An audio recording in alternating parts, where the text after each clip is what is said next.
ఎప్పుడు బిర్యానీ అయినా ఒకసారి bagara rice chicken curry try చేయండి. You will love this combination. Telangana స్టైల్లో చేసేద్దాం రండి. ముందుగా ఆయిల్ అండ్ గీ వేసుకొని, ఆయిలే కావాలి అంటే ఆయిల్ కూడా వేసేసుకోండి, no problem. You can add anything you want. Next spices, whole spices add చేసుకోండి. Add whatever you have. పొడుగ్గా కట్ చేసుకున్న ఆనియన్స్, పచ్చిమిర్చి, కరివేపాకు వేసి లో ఫ్లేమ్లో కలుపుతూ ఆనియన్స్ మంచిగా రంగు మారి గోల్డెన్ బ్రౌన్ కలర్లో వచ్చేంత వరకు వేపుకోండి. గుర్తుంచుకోండి, ఈ ఫస్ట్ ప్రాసెస్ ఎంత బాగా అవుతే మీకు రైస్ ఎంత బాగా సెట్ అవుతుంది. అవి వేగాక అందులో అల్లం వెల్లుల్లి పేస్ట్ వేసి అది పచ్చి వాసన పోయే వరకు కలుపుకోండి. నేను 2 glasses of Sona Masoori rice తీసుకున్నాను. సో 4 గ్లాసెస్ ఆఫ్ వాటర్ తీసుకున్నాను. మీరు బాస్మతి అయితే దానికి తగ్గట్టు 2 గ్లాసెస్కి 3 గ్లాసెస్ అట్లా యాడ్ చేసుకోండి.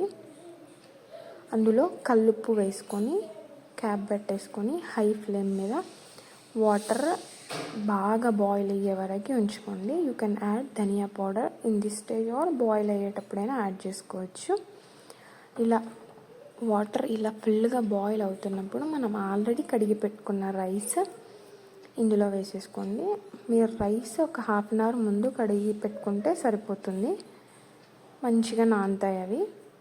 నెక్స్ట్ రైస్ అంతా వాటర్లో యాడ్ చేసుకొని కలుపుకొని క్యాప్ పెట్టేసి హై ఫ్లేమ్ మీదనే కుక్ అవ్వండి. వాటర్ అంతా రైస్ అబ్జర్వ్ చేసుకుంది 2 మినిట్స్లో అవుతుంది అనే ముందు కొత్తిమీర వేసేసి ఒకసారి కలుపుకొని లో ఫ్లేమ్లో ఉంచుకొని 2 మినిట్స్ అయిన తర్వాత స్టవ్ ఆఫ్ చేసుకోండి. అంతే, మన వేడి వేడి bagara rice, flavourful Sona Masoori bagara rice ready. Next మనం చికెన్ కర్రీ చేసేద్దాం. ఒక కడాయి పెట్టుకొని దాంట్లో ఆయిల్, నేను 2 స్పూన్స్ ఆయిల్ యాడ్ చేశాను 3/4 kg చికెన్కి. దాంట్లో ఆనియన్స్, పచ్చిమిర్చి వేసి ఆనియన్ మంచిగా ఫ్రై అయ్యే వరకు ఉంచుకోండి.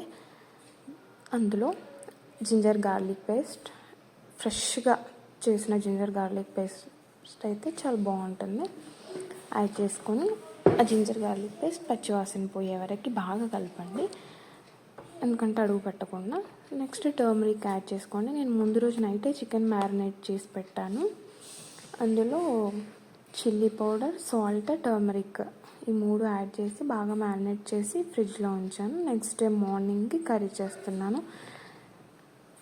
ఇప్పుడు ఆ మ్యారినేటెడ్ చికెన్ ఈ ఆయిల్లో వేసి ఆయిల్ అంతా చికెన్కి పట్టేలాగా మంచిగా కలుపుకోండి. లో ఫ్లేమ్లోనే పెట్టుకొని కలుపుకోండి. మంచిగా కలిసిన తర్వాత క్యాప్ పెట్టేసి మీడియం ఫ్లేమ్లో ఒక 10 మినిట్స్ కుక్ అవ్వనివ్వండి. అప్పుడు చికెన్లో ఉన్న ఆయిల్ అంతా రిలీజ్ అయ్యి చికెన్ మంచిగా కుక్ అవ్వడం స్టార్ట్ అవుతుంది. మనం గ్రేవీ చికెన్ కర్రీ చేసుకుంటున్నాం కాబట్టి మనం ఇది కుక్ అయ్యేలోపు మనం ఇలా వాటర్ రిలీజ్ అవుతుంది చికెన్లో నుంచి. ఒకసారి మళ్ళీ కలుపుకొని స్టవ్ లో ఫ్లేమ్లో ఉంచుకోండి.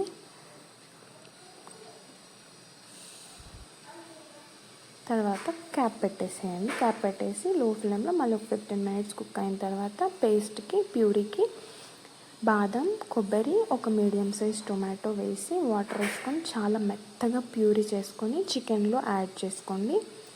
అందులోనే ధనియా పౌడర్, గరం మసాలా, కొత్తిమీర యాడ్ చేసుకోండి. ఇప్పుడే యాడ్ చేయండి, కొత్తిమీర కూడా మంచి ఫ్లేవర్ వస్తుంది, ఎందుకంటే లాస్ట్లో ఇంకొకటి యాడ్ చేస్తాం మనం, మిస్ అవ్వకండి. కలపండి, మంచిగా కలిపి మళ్ళీ క్యాప్ పెట్టేసి కొంచెం వాటర్ యాడ్ చేసుకోండి. ఇది గ్రేవీ కర్రీ కాబట్టి రైస్లోకి గ్రేవీ ఉంటేనే బాగుంటుంది కదా, అందుకే ఒక 1 గ్లాస్ వాటర్ యాడ్ చేసుకోండి. మీకు ఇంకా ఎక్కువ గ్రేవీ కావాలంటే you can add extra water also. Water add చేసుకొని క్యాప్ పెట్టేసి ఒకసారి కలుపుకొని ఇక్కడ మీరు టేస్ట్ చెక్ చేసుకోండి, ఉప్పు కారం సరిపోయిందా లేదా అని. లేదు అంటే you can adjust salt or chilli powder, whatever you want. ఇక్కడ క్యాప్ పెట్టేసి మళ్ళీ మీడియం ఫ్లేమ్లో ఒక 10 మినిట్స్ కుక్ అవ్వండి. ఇక్కడ ఆయిల్ అంతా సపరేట్ అయింది చూడండి. నెక్స్ట్ కరివేపాకు, ఇప్పుడు కరివేపాకు యాడ్ చేయండి, బెస్ట్ ఫ్లేవర్ వస్తుంది చికెన్కి. ఒక 5 మినిట్స్ స్లో ఫ్లేమ్లో ఉంచితే మన gravy chicken and bagara rice ready to eat.